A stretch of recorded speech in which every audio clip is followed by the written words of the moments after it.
नमस्कार, मैं हूं खुशबू पांडे। स्वागत है आपका हमारे खास कार्यक्रम जनता सरकार, जिसमें हम बात करेंगे सत्ता के सिंहासन से लेकर जनता के सरोकार तक। साथ ही हम आपको बताएंगे प्रदेश सरकार की हर उस योजना के बारे में जिनका सीधा संबंध हरियाणा के जनता से।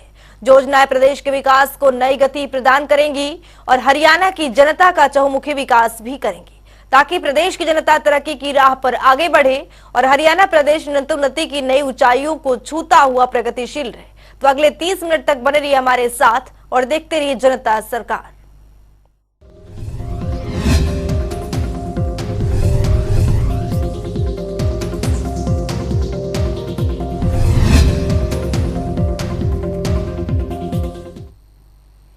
हरियाणा विधानसभा के शीतकालीन सत्र के दूसरे दिन भी सत्ता पक्ष और विपक्ष के बीच जमकर सवाल जवाब हुए। तो वहीं मुख्यमंत्री मनोहर लाल ने हरियाणा कौशल रोजगार निगम के बारे में विस्तार से जानकारी दी और विपक्ष के हर तीखे सवालों का करारा जवाब दिया। रिपोर्ट देखिए। विधानसभा के शीतकालीन सत्र के दूसरे दिन मुख्यमंत्री मनोहर लाल ने विपक्ष के सवालों का तथ्यात्मक जवाब दिया। मुख्यमंत्री ने हरियाणा कौशल रोजगार निगम के माध्यम से की जा रही भर्तियों के संबंध में लाए गए ध्यानाकर्षण प्रस्ताव पर सदन को स्पष्ट किया कि ठेकेदारों के माध्यम से आउटसोर्स आधार पर रोजगार दिए जाने के मामले में कर्मचारियों के शोषण की शिकायतें मिलती थी। कर्मचारियों को शोषण से बचाने के लिए हरियाणा कौशल रोजगार निगम बनाया गया। हरियाणा कौशल रोजगार निगम के माध्यम से अनुबंध आधार पर प्रारंभ में 1 साल के लिए रोजगार दिया जाता है। HKRN एक विशेष पर्पज से बनाया गया है और जैसा पहले मंत्री जी ने भी उसमें बता दिया और हमारी बहन किरण जी ने भी उसको स्वीकार किया कि ये आउटसोर्सिंग का जो ठेकेदारों के माध्यम से हम भर्ती करते थे, लोगों को लेते थे, ये उसका एक विकल्प है।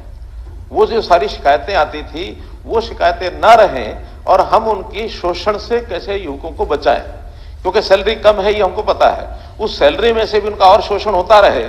किसी को पहले एडवांस में ले लिया, फिर उनके बैंक में खाते में डाल दिए, किसी का PF जमा नहीं कराया, किसी को ESC की सुविधा नहीं दी। वो सारी चीजें खत्म करने के लिए हमने उसको वहां लिया है। तीसरा, एक नया पोर्टल है, पहली बार बना है, इसमें कोई कमी नहीं होगी ऐसा कोई दावा नहीं है। कुछ कमियां इसमें मान लो है तो चर्चा में से निकलेंगे, उसको ठीक किया जाएगा, निश्चित किया जाएगा। चौथी बात, इसमें भर्तियां अभी मात्र 4-5 हजार ही हुई है। बाकी तो जो पिछले ठेकेदारी पर चल रहे थे लोग, उनको इसमें पोर्ट किया गया है ताकि वहां की सूची से निकाल करके इसमें डाल दिया जाए। जो कठिनाइयां उनको वहां आ रही हैं वो यहां बंद हो जाए और उनकी सहमति से ये सब कर रहे हैं, बिना सहमति के नहीं कर रहे। बल्कि एक जांच का विषय हम जांच करेंगे कि जो पहले भर्तियां आउटसोर्सिंग हो रही थी उसका ना तो कहीं हमारे HR डिपार्टमेंट में HKRS में कोई रिकॉर्ड होता है, ना उसकी तनख्वाहें हमारे सिस्टम में से DD उसमें से जाती हैं। वो तो ठेकेदारों के माध्यम से उनको पैसा इकट्ठा जाता है, वो आगे दे देते हैं, नाम की लिस्ट देते हैं। हजारों लोग अभी भी बकाया हैं जिनके नाम पोर्ट भी नहीं कर रहे वो, और वो मिल भी नहीं रहे, कोई शिकायत भी नहीं है। तो कहीं ना कहीं हो सकता नीचे कोई गड़बड़ ठेकेदारों के लेवल पर रही होगी कि नाम कितने ही दे दिए, लगाए कितने, और उसमें फिजिकली लोग हैं कि नहीं हैं, ये भी एक हमको ध्यान में आ रहा है। लेकिन जांच का विषय भी करके बताएंगे और मैं कोशिश करूंगा कि अगले सत्र में ये सारा डाटा भी आपको बता सके। एक बहुत बड़ा ऐसा जो गलत दिशा में एक विषय चला हुआ था उसको ठीक करने के लिए सब कर रहे हैं। स्पष्ट इसमें है कि ये पक्की नौकरी नहीं है, ये आउटसोर्सिंग की नौकरी है, कच्ची नौकरी है, 1 साल के लिए प्रारंभ में होती है। हर साल 1-1 साल के लिए ही अगर जरूरत होगी तो एक्सटेंड किया जाएगा। इनकी जगह पर अगर पक्की नौकरियों को लोग आएंगे HPSC HSSC के, तो ये लोग हटने ही हैं, ऐसा नहीं कि नहीं हटने हैं। तीसरा, ये जो मेरिट की बात बार बार हो रही है, देखिए मेरिट तो हमने योग्यता को, जो उनकी योग्यता, मिनिमम योग्यता इंटेंडिंग डिपार्टमेंट ने हमको कही है कि हमको इस योग्यता के लोग चाहिए। अध्यापक हैं तो अध्यापक के लिए TGT की ये योग्यता वो पूरी करें, PGT के लिए ये करें, जो भी कोई सब्जेक्ट है सब्जेक्ट के हिसाब से ये करें, और साथ में उनका HTET का टेस्ट भी पास हुआ होना चाहिए।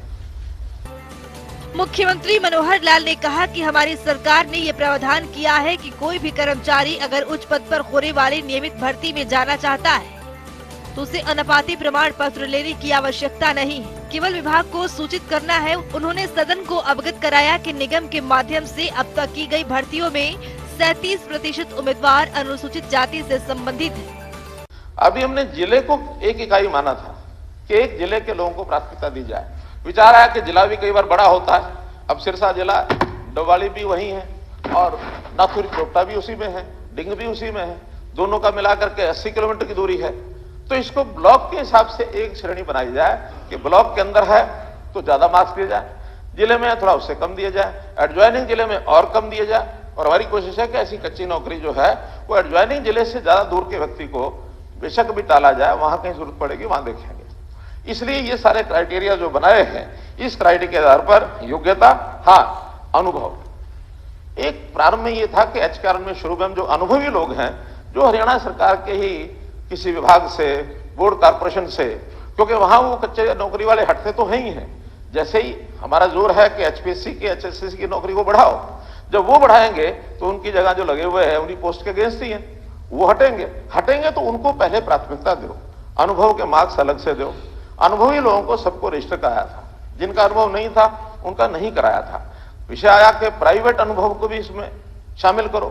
प्राइवेट अनुभव की ऑथेंटिसिटी कोई नहीं कर पाएगा, तो इसलिए जो ऑथेंटिसिटी जिस डिपार्टमेंट की है, बोर्ड कॉर्पोरेशन की है, अनुभव उसी का माना जाएगा और किसी का अनुभव भी हम मान नहीं सकते। तो ये अनुभव का विषय। फिर इसमें कल क्या होगा, आखिरी चिंता जायब है। 21 साल के बाद, 2 साल 4 साल बाद इसकी जगह कोई आएगा, ये हटेगा। अब सारी उम्र के लिए लगने वाला नहीं है।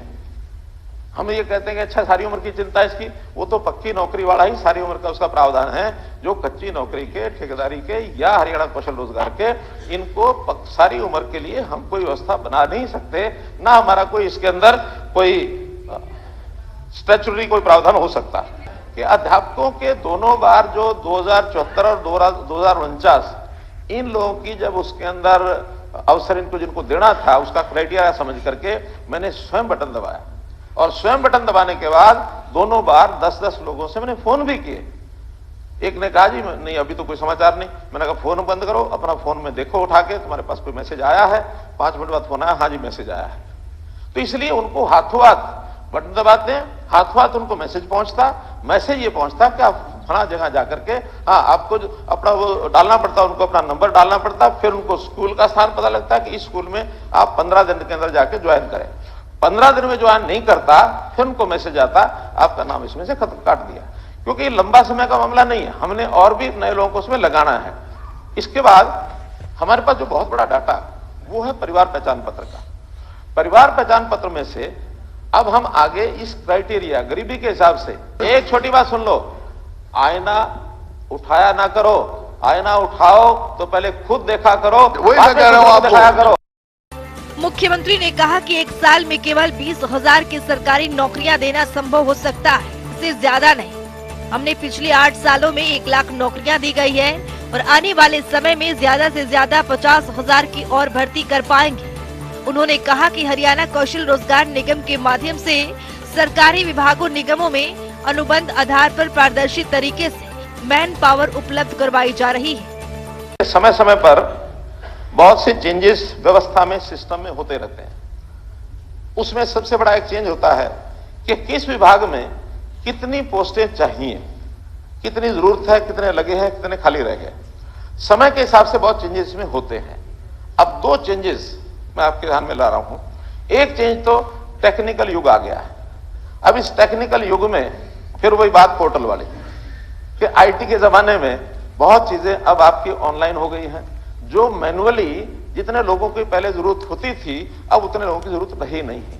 अगर हमको अच्छी सरकार की व्यवस्थाएं बनानी है, यानी जिसको इफेक्टिव करना है, समय पर करना है, कॉस्ट इफेक्टिव करना है, तो हमको हर विभाग के सिस्टम को रैशनलाइज दोबारा से करना पड़ेगा। कितनी जरूरत है, आप जरूरत है उस हिसाब से पोस्टें अपनी सैंक्शन कराएंगे। नए सिरे से हर साल फिर जरूरत पड़ेगी, फिर सैंक्शन कराएंगे। और अगर कहीं ज्यादा सैंक्शन पहले से हैं, आज जरूरत नहीं है, उनको कम करने की भी आवश्यकता पड़ेगी, कम भी करेंगे। लेकिन ये काम सरकार अपने आप नहीं कर सकती। हमने बहुत कोशिश कर ली विभागों में, विभाग का अपना एक सोचने का तरीका रहता है। तो इसके लिए हम जो विचार किया है वो ये किया है कि हम एक रैशनलाइजेशन कमीशन ये बना रहे हैं। और रैशनलाइजेशन कमीशन इंडिपेंडेंटली वो हर एक विभाग में किस पोस्ट की कितनी संख्या की जरूरत है, वो हमें रिपोर्ट देंगे। उसके बाद डिपार्टमेंट इसको स्वीकार करेगा और स्वीकार करने के बाद ज्यादा बढ़ाने की जरूरत है बढ़ाएंगे, कम करने की जरूरत है कम करेंगे। हमारी आबादी की दर अब लगातार कम हो रही है, आबादी की दर लगातार कम हो रही है। 0 से लेकर 10 साल तक हमारी आबादी जो है अब मात्र 12% है, 9% है, और 10 साल से 20 साल तक 12% है, 20 साल से 30 साल तक ये 18% है, यानी 10-10 साल के। आखिर नीचे का बैच ज्यादा हो तो ऊपर स्वाभाविक है, प्राकृतिक तौर पर कुछ ना कुछ कम होने की एक संभावना बनी रहती है, लेकिन नीचे कम है और ऊपर ज्यादा है, इसका मतलब है कि हमारी आबादी की दर कम होती जा रही है। और आबादी की दर अगर कम हो रही है, ये आंकड़े मेरे ऑथेंटिक आंकड़े हैं, वो कहीं से भी आप इसको इंक्वायरी कर लेना। जब आबादी की दर कम हो रही है तो स्कूलों के बच्चे क्या होगा, कम हो जाएंगे। जब कम होंगे तो हमें उस सिस्टम को रिवाइज तो करना ही पड़ेगा। जेबीटी की बात आती है, जेबीटी आज जितनी सैंक्शन पोस्ट हैं उसमें आज भी 40,000 35,000 खाली दिखाई जाती हैं। ये 40 ठीक आंकड़ा मुझे ध्यान करना पड़ेगा, लेकिन खाली दिखाई जाती हैं, जबकि आज हमको गेस्ट टीचर लगाने के बाद वो टीचर हमारे सरप्लस हो गए प्राइमरी में। और सरप्लस को बचाया कैसे जाए, तो मैंने पिछली बार भी सेशन में बताया था कि जो नॉर्म था 1:30 गीता जिसमें हम करेंगी, नॉर्म्स 1:30 था, उसको हमने 1:25 किया, ताकि ये गेस्ट टीचर इनको हम खपा लें। स्कूलों में विद्यार्थी कितने हैं इसका देखना पड़ेगा। ऐसे ऐसे स्कूल बच्चे कितने हैं, 5 प्राइमरी स्कूल 8 10। नॉर्म क्या है, किसी भी प्राइमरी स्कूल में 2 पीआरटी टीचर होने जरूरी हैं। 10 बच्चों पर आप 2 टीचर रखेंगे तो आपको सिस्टम को संभालना कि नहीं संभालना है। मुख्यमंत्री मनोहर लाल ने कहा कि राज्य सरकार ने ओवरसीज प्लेसमेंट सेल बनाया है। इसके तहत युवाओं को विदेशों में रोजगार के अवसर उपलब्ध करवाने के लिए उन्हें विदेशों में भेजने के लिए सरकार की ओर से सहायता प्रदान की जा रही है। अभी तक प्राइवेट लोगों द्वारा गलत तरीके से युवाओं को विदेश में भेजा जाता है, फिर कबूतरबाजी के मामले सामने आते हैं। इसीलिए सरकार ने एक प्लेटफॉर्म दिया है ताकि युवा इसका लाभ उठाकर विदेशों में रोजगार के अवसर ढूंढ सके। जनता टीवी के लिए चंडीगढ़ से पवन सिवर की रिपोर्ट।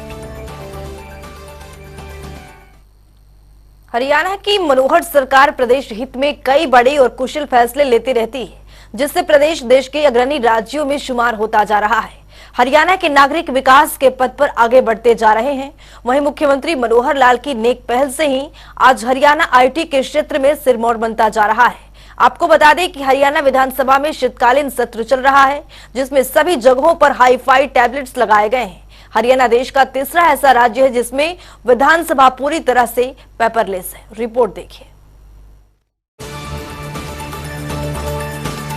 हरियाणा विधानसभा के शीतकालीन सत्र के दूसरे दिन सदन कार्यवाही जारी रही। सत्ता पक्ष और विपक्ष के बीच जमकर सवाल जवाब हुए, तो वहीं सदन के नेता मुख्यमंत्री मनोहर लाल की पहल पर सदन के सदस्यों को भी आईटी से भी बनाया जा रहा है। 56 वर्षों में देश की हरित क्रांति में अग्रणी रहा हरियाणा अपने गठन के बाद अब आईटी का सिरमौर भी बन रहा है। पहली बार विधानसभा सदन में विधायकों की सीटों पर लगे टैबलेट्स का सदस्य भरपूर उपयोग कर रहे हैं। आपको बता दें कि हरियाणा देश का तीसरा ऐसा राज्य है जिसमें विधानसभा पूरी तरह से पेपरलेस है। वहीं विधानसभा अध्यक्ष ने शीतकालीन सत्र के दौरान सदन को अवगत करवाया कि पेपरलेस बनाने के लिए उठाए गए कदमों के परिणाम स्वरूप मुद्रण कार्य में उल्लेखनीय कमी दर्ज हुई है, जिससे पर्यावरण संरक्षण में मदद मिली है। पिछली बार भी हमने प्रयास किया था कि ये सत्र पूरी तरह से निवास सत्र हो, ई विधानसभा के अंदर माध्यम से ये सत्र चले, और उसके अंदर हमें काफ़ी बड़ी सफलता मिली भी है। जो बिल्स या जो पत्र लगभग हजारों की संख्या के अंदर छपते थे, आज हमने सारे के सारे ऑनलाइन टैबलेट्स के ऊपर लोड किए हैं और सभी सम्मानीय सदस्यों ने टैबलेट से पढ़ करके उनको उनका जवाब भी दिया है। जितने प्रश्न आए थे उनके उत्तर भी हमने सब टैबलेट्स के ऊपर दिए हैं। और इस बात की बड़ी खुशी है कि सभी सदस्य जो ये जो ई विधान के माध्यम से अपना कार्य करने के लिए प्रयासरत हैं, वो उसके ऊपर गंभीरता से आज देखा सदन के अंदर के सब लोग जो टैबलेट है उसके ऊपर अपना काम कर रहे थे। और इस मैं कहूँगा कि ई विधान से लाखों रुपए का जो आज पेपर है और उसके साथ साथ पर्यावरण है उसको भी हमने सुरक्षित करने का प्रयास किया है। और जब पूरी तरह से विधानसभा ई विधानसभा हो जाएगी तो निश्चित तौर पर जैसा अनुमान है कि एक सत्र के अंदर 8 करोड़ रुपए का कागज वो लगता था। केवल कागज की बात नहीं है, कितने पेड़ काट करके वो कागज बनता होगा, उससे कितना पर्यावरण के बारे में हम उसको जो पर्यावरण सुरक्षित हुआ है ये एक बहुत बड़ा मामला है। उस दृष्टि से हमने प्रयास किया है। मुख्यमंत्री मनोहर लाल के नेतृत्व में हरियाणा प्रदेश देश के अग्रणी राज्यों में शुमार होता जा रहा है, क्योंकि हरियाणा के मुख्यमंत्री मनोहर लाल लगातार आईटी के क्षेत्र में भी कई बड़े बदलाव किए हैं। दरअसल हैदराबाद और बेंगलुरु के बाद हरियाणा का गुरुग्राम जिला आईटी हब बनने की ओर अग्रसर हो रहा है। विश्व की सैकड़ों फॉर्च्यून कंपनी ने हरियाणा में अपना व्यापार बढ़ाने के लिए चुना है। इतना ही नहीं, आज राज्य में आईटी कंपनियों द्वारा नए नए सॉफ्टवेयर डेवलप किए जा रहे हैं। मुख्यमंत्री मनोहर लाल पिछले 8 वर्षों से आम जन की पहुंच आईटी तक पहुंचाने की दिशा में लगातार कई बड़े और कड़े फैसले लेते रहे हैं। और अब इसकी झलक 25 दिसंबर को सुशासन दिवस के अवसर पर देखने को मिली, जब स्वयं मुख्यमंत्री 6500 से अधिक स्थानों से जनप्रतिनिधियों सहित प्रशासनिक अधिकारियों से वर्चुअली जुड़े और 118 से अधिक कर्मचारियों और अधिकारियों को आईटी पहलों के लिए सुशासन पुरस्कार से सम्मानित किया। मुख्यमंत्री मनोहर लाल के इन प्रयासों से न केवल हम आईटी की ओर बढ़े हैं, बल्कि पर्यावरण संरक्षण में भी सहयोग करने में सफल हो रहे हैं। जलवायु परिवर्तन के चलते आज पर्यावरण संरक्षण एक वैश्विक चिंता का विषय बन गया है। केंद्र सरकार ने आजादी के 75वें अमृत महोत्सव के कार्यक्रम में भी पर्यावरण संरक्षण का विशेष ध्यान केंद्रित किया है और हरियाणा भी इस दिशा में हर कार्यक्रम को धरातल पर उतार रहा है। न्यूज डेस्क, जनता टीवी। हरियाणा विधानसभा शीतकालीन सत्र के दूसरे दिन की कार्यवाही के बीच लंच में मिलेट से बने खाने को परोसा गया, जिसमें बाजरा, ज्वार, रागी, हरकंगनी और चने से बने व्यंजन शामिल थे। इस दौरान मुख्यमंत्री मनोहर लाल ने कहा कि प्रधानमंत्री नरेंद्र मोदी की प्रेरणा से संसद में सबसे पहले मिलेट्स का खाना खिलाया गया। प्रधानमंत्री के आह्वान पर संयुक्त राष्ट्र ने इस वर्ष को मिलेट वर्ष घोषित किया। रिपोर्ट देखिए। हरियाणा विधानसभा शीतकालीन सत्र के दूसरे दिन सीएम मनोहर लाल ने कहा कि प्रधानमंत्री नरेंद्र मोदी के प्रयासों से संयुक्त राष्ट्र महासभा ने वर्ष 2023 को अंतर्राष्ट्रीय मिलेट वर्ष घोषित किया है। ये भारत के मोटे अनाजों के प्रचलित प्राचीन आहार को बढ़ावा देगा और इस प्रकार ये आहार ही औषधि का काम भी करेगा। देखिए, सबसे पहले तो मैं देश के प्रधानमंत्री जी का बहुत आभारी हूं, जिन्होंने इस विषय को आगे बढ़ा करके अंतर्राष्ट्रीय स्तर पर यूएनओ में ये पास कराया कि 2023 का वर्ष ये मिलेट ईयर होना चाहिए। मुख्यमंत्री मनोहर लाल ने कहा कि जब देश में खाद्यान्नों की कमी उत्पन्न हो गई थी तो उस समय हरित क्रांति का नारा दिया गया था, लेकिन हम अंधाधुंध रासायनिक खादों का उपयोग कर खाद्यान्नों का उत्पादन तो बढ़ा सके, लेकिन इसका हमारे स्वास्थ्य पर प्रतिकूल असर पड़ा, जिसे आज भी हम झेल रहे हैं। स्वस्थ शरीर ही हमारे सबसे बड़ी संपत्ति होती है, इसलिए हम जैविक और प्राकृतिक खेती की ओर बढ़ रहे हैं। मुख्यमंत्री ने कहा कि सार्वजनिक वितरण प्रणाली में बाजरा सर्दियों में 3 महीने उपलब्ध कराया जाता था, अब इसे 5 महीने उपलब्ध कराया जाएगा। इसके अलावा विश्वविद्यालयों और अन्य संस्थानों में जहां सामूहिक भोजन बनता है, वहां भी मोटे अनाज को बढ़ावा दिया जाएगा। उन्होंने कहा कि सरकार मोटे अनाज के प्रचार प्रसार के लिए हर संभव कार्य करेगी। पीडीएस में जैसा अभी तक 3 महीने हम बाजरे का और मक्के का ये जो वितरण करते थे, उसकी जगह 5 महीने के लिए तय किया है कि इस वर्ष से 5 महीना जो सर्दियों के महीने हैं, इन 5 महीनों में बाजरा, मक्की ये भी पीडीएस पर बांटा जाएगा। सीएम मनोहर लाल ने कृषि एवं किसान कल्याण मंत्री जेपी दलाल के प्रयासों की भी सराहना की। उन्होंने कहा कि उनके प्रयासों से आज सत्र के दौरान बाजरा, रागी और अन्य मोटे अनाजों के स्वादिष्ट व्यंजन परोसे गए हैं। उन्होंने गैर सरकारी संगठन खेती विरासत मिशन की भी सराहना करते हुए कहा, प्रधानमंत्री के विजन को साकार करने के लिए मूल अनाज आहार से आरोग्य कार्यक्रम चलाया है। विधानसभा के शीतकालीन सत्र के दूसरे दिन दोपहर भोजन में मिलेट परोसे जाने पर जनता टीवी ने संसदीय कार्य मंत्री कंवरपाल गुर्जर से खास बातचीत की। कंवरपाल गुर्जर मेरे साथ हैं। सर, आज शीतकालीन सत्र के दूसरे दिन की कार्रवाई में मिलेट्स का भोजन जो है वो सभी के लिए रखा गया था। आप क्या मानते हैं कि मिलेट्स का इस्तेमाल अब आने वाली पीढ़ी को करना चाहिए? बहुत ही अच्छा है, और हमारे जो पूर्वज थे वो इसको खाते थे और स्वस्थ रहते थे, और अब पूरी दुनिया ने इसको महसूस किया। आदरणीय नरेंद्र मोदी जी इस प्रकार दुनिया के सामने इसको रखा है कि सेहत के लिए अच्छा है। सेहत के लिए अच्छा नहीं है, सारे पर्यावरण के लिए अच्छा है। जिस प्रकार से हमने धान की खेती शुरू कर दी और उसमें जिस प्रकार से पानी बहुत नीचे जा रहा, पहले हम वहीं बाजरे की खेती करते थे, दूसरी खेती करते थे जहाँ इतनी पानी की जरूरत नहीं पड़ती थी, उसकी दृष्टि से भी अच्छा है और सेहत की दृष्टि से भी अच्छा है। और मैं तो एक बात और कहना चाहूँगा कि जहाँ जहाँ हरियाणा में हमारे लोग ज़्यादा मिल्स खाते हैं वो ज़्यादा स्मार्ट हैं, ज़्यादा तगड़े हैं, और उन्होंने सिद्ध कर दिया ओलंपिक में जाके कि ज़्यादा मेडल जीत के लेके आए। तो सबको इसको खाना चाहिए अगर मेडल जीतने तो। मिड डे मील आप बच्चों को स्कूल में देते हैं, तो आप ये कोशिश करेंगे कि मिड डे मील में भी डाइट में इसको जो है वो रखा जाए? निश्चित तौर से हम इसको शामिल करेंगे। पहले वैसे हमने बाजरे को शामिल कर रखा, लेकिन अब और शामिल करेंगे। इसके साथ ही सर जो है वो मिलेट्स के इस्तेमाल के बढ़ने से किसानों की भी आमदनी बढ़ेगी, किसानों की आय बढ़ेगी, तो किसान हित में भी इसको आप मानते हैं? बिल्कुल, हर दृष्टि से इंसानियत के ही पक्ष में है, किसान के तो पक्ष में है ही। अगर आपका पानी नीचे बचता है, बीमारियों से आप बचते हैं, तो सबके हित में है ये, किसान के भी हित में है, आम आदमी के भी हित में है, सेहत के लिए। वहीं परिवहन मंत्री मूलचंद शर्मा से जब हमारे सहयोगी ने विधानसभा में शुरू की गई मिलेट्स भोजन को लेकर पूछा, तो मूलचंद शर्मा ने कहा कि मैं दक्षिण हरियाणा से संबंध रखता हूं और हमारे क्षेत्र में बाजरा लोग खाते हैं और इससे किसानों को भी बेहद फायदा होगा।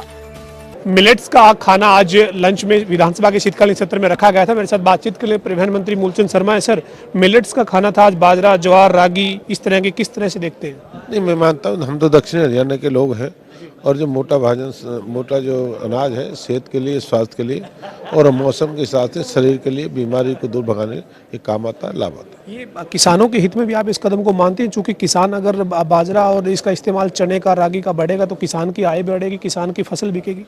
एक खेती का विस्तार होगा और खेती की नीति क्षेत्रवार जो उसका भोजन का बढ़ेगा, मौसम का, बीमारी से किसानों को लाभ मिलेगा।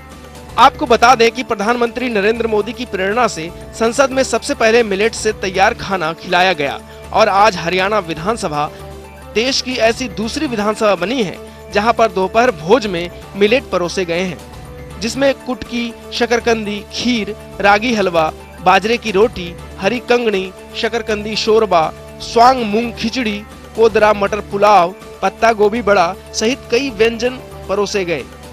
न्यूज डेस्क, जनता टीवी। हरियाणा विधानसभा के शीतकालीन सत्र के दूसरे दिन की कार्यवाही समाप्त हो चुकी है, जिसके बाद मुख्यमंत्री मनोहर लाल प्रेस वार्ता को संबोधित करते हुए कई अहम जानकारियां साझा की। मुख्यमंत्री ने कहा कि इस साल का आखिरी सत्र है और अभी तक सत्र की कार्यवाही अच्छी हुई है। रिपोर्ट देखिए। विधानसभा के शीतकालीन सत्र के दूसरे दिन की कार्यवाही के बाद मुख्यमंत्री मनोहर लाल मीडिया से रूबरू हुए और सदन की कार्यवाही के बारे में विस्तृत जानकारी दी। मुख्यमंत्री मनोहर लाल ने कहा कि इस साल का आखिरी सत्र है और अभी तक सत्र की कार्यवाही अच्छी हुई है। इसके साथ ही मुख्यमंत्री मनोहर लाल ने मिलेट्स भोजन को लेकर भी जानकारी दी। विधानसभा का ये जो शीतकाल सत्र है, 3 दिन का ये सत्र ऐसा तय हुआ है जिसमें आज दूसरा दिन का एक प्रकार से सिटिंग ये समाप्त हुई है और अभी तक जो 2 दिन की कार्रवाई हुई है बहुत ठीक से हुई है, संतोषजनक हुई है और जितने भी विधायी कार्य हैं अथवा विधायकों का पार्टिसिपेशन है प्रश्नोत्तर के माध्यम से, जीरो आवर के माध्यम से, वो सब बहुत ही अच्छे प्रकार से सब चला है। मुख्य रूप से जैसे आज भी की अगर चर्चा मैं करता हूँ तो सबसे पहले जो प्रधानमंत्री जी ने 2023 को मिलेट ईयर करके और यूएनओ में एक सहमति करवा ली है और सारी दुनिया में ये विषय चला गया कि मोटा अनाज मिलेट, इसका उपयोग 2023 में करेंगे ताकि लोगों के व्यवहार में, आदत में इस अनाज को खाने की एक रुचि बढ़े। उसी को ध्यान में रखते हुए आज विधानसभा के जितने भी विधायक और बाकी सब साथी है, आप लोगों समेत विधानसभा स्पीकर साहब और हमारे जो कृषि मंत्री हैं उन्होंने आयोजन किया था। दोपहर को भोजन का भी बहुत स्वादिष्ट भोजन था और इस मिलेट ईयर की ओर ध्यान जो है वो आपके माध्यम से सब लोगों का चला जाएगा। मुख्यमंत्री मनोहर लाल ने अर्बन लोकल बॉडी के बारे में जानकारी देते हुए बताया कि अर्बन लोकल बॉडी प्रॉपर्टी की आईडी को शिकायतें आ रही हैं। इसके साथ ही मुख्यमंत्री मनोहर लाल ने बताया इसमें प्रॉपर्टी की आईडी को लेकर के ये आती रही है, उस पर पिछले कुछ दिनों से डिपार्टमेंट भी काम कर रहा है और जो गलतियां हैं जो एक याशी कंपनी है उसके माध्यम से उसको ठीक कराया जा रहा है। ये ठीक है कि इसके कारण से कुछ कठिनाइयां तकलीफें हुई हैं, लेकिन आज हमारे मंत्री जी ने उसको स्पष्ट किया है और आने वाले 15 दिन में और उसमें बार बार ध्यान करके और जितनी भी गलतियां हैं उसको ठीक कराया जाएगा। मुख्यमंत्री मनोहर लाल ने कहा कि कई पुराने सिस्टम को सरकार अपग्रेड कर रही है। अपग्रेडेशन से कई विपक्षी नेताओं को दिक्कत है। आने वाले वक्त में जल्द पंचायती समितियों के अधिकारों पर सरकार फैसला लेगी। जनता टीवी के लिए चंडीगढ़ से पवन सिवर की रिपोर्ट। तो हमारे खास कार्यक्रम जनता सरकार में आज के लिए इतना ही। नमस्कार।